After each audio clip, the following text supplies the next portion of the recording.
Un transfert très probable pour Arsenal cet été est celui de Martin Zubimendi, le milieu de terrain de la Real Sociedad.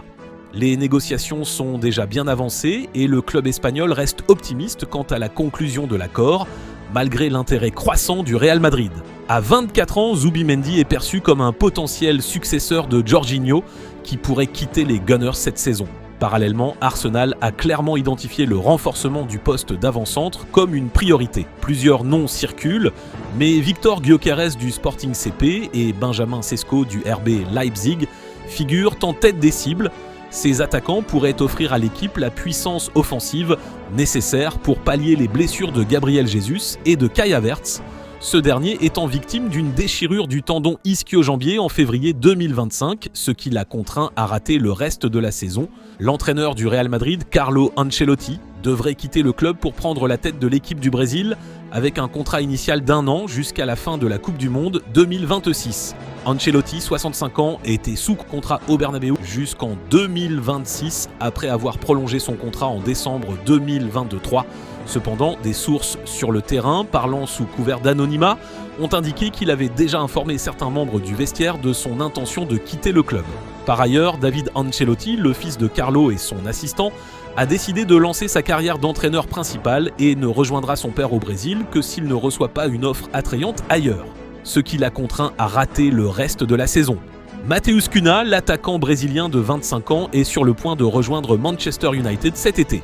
L'accord entre le joueur et le club de la Premier League semble désormais finalisé avec l'activation de sa clause libératoire de 62,5 millions d'euros par Manchester United. Ce transfert fait suite à une saison solide de l'attaquant aux Wolverhampton Wanderers où il a marqué 17 buts et délivré 6 passes décisives en 32 matchs de Premier League. Après une saison réussie à Wolverhampton, il pourrait rejoindre Manchester United pour renforcer l'attaque. Sa polyvalence offensive, capable de jouer en pointe ou sur les côtés, le rend idéal pour le système de Ruben Amorim. Cunha offrirait de la créativité et de la profondeur à l'attaque de United, et sa complémentarité avec des joueurs comme Bruno Fernandes pourrait apporter un nouveau dynamisme à l'équipe.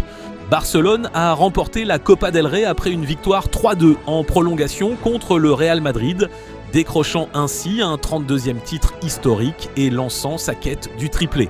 Pedri González a ouvert le score avec un tir lointain imparable avant que Kylian Mbappé, entré à la mi-temps, n'égalise sur un coup franc magistral. Madrid a ensuite pris l'avantage grâce à une tête d'Aurélien Tchouaméni.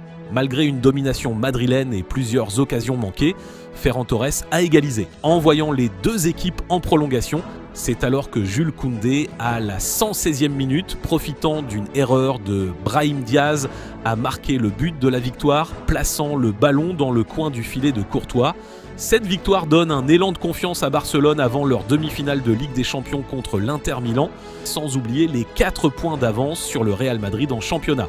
Marcus Rashford devrait être absent pendant quelques semaines, après qu'Unai Emery, l'entraîneur d'Aston Villa, a confirmé que l'attaquant avait contracté une blessure aux ischio-jambiers. Il est blessé, a expliqué l'entraîneur. Il s'est blessé cette semaine, et hier nous avons fait un test, et il a une blessure aux ischio-jambiers. Nous allons essayer de l'évaluer à chaque match pour voir comment il progresse, mais au début, il est blessé et probablement pendant quelques semaines, il ne sera pas disponible. Rashford, auteur de 4 buts en 17 apparitions avec Villa depuis son prêt hivernal en provenance de Manchester United, n'a pas été inclus dans le groupe pour la défaite 3-0 contre Crystal Palace en demi-finale de la FA Cup. Emery n'a pas voulu préciser si le joueur de 27 ans serait de retour sur le terrain cette saison. Selon le journal catalan El Nacional, Guardiola et Serra seraient prêts à se donner une nouvelle chance après avoir passé du temps ensemble dans leur maison de Barcelone le week-end dernier. Rappelez-vous, le couple avait annoncé une séparation surprise en janvier et avait même entamé des démarches de divorce le mois suivant. Serra, quant à elle, était revenue à Barcelone en 2019 avec leur enfant cadet pour se concentrer sur ses projets professionnels. Elle est d'ailleurs une entrepreneure à succès dans le monde de la mode.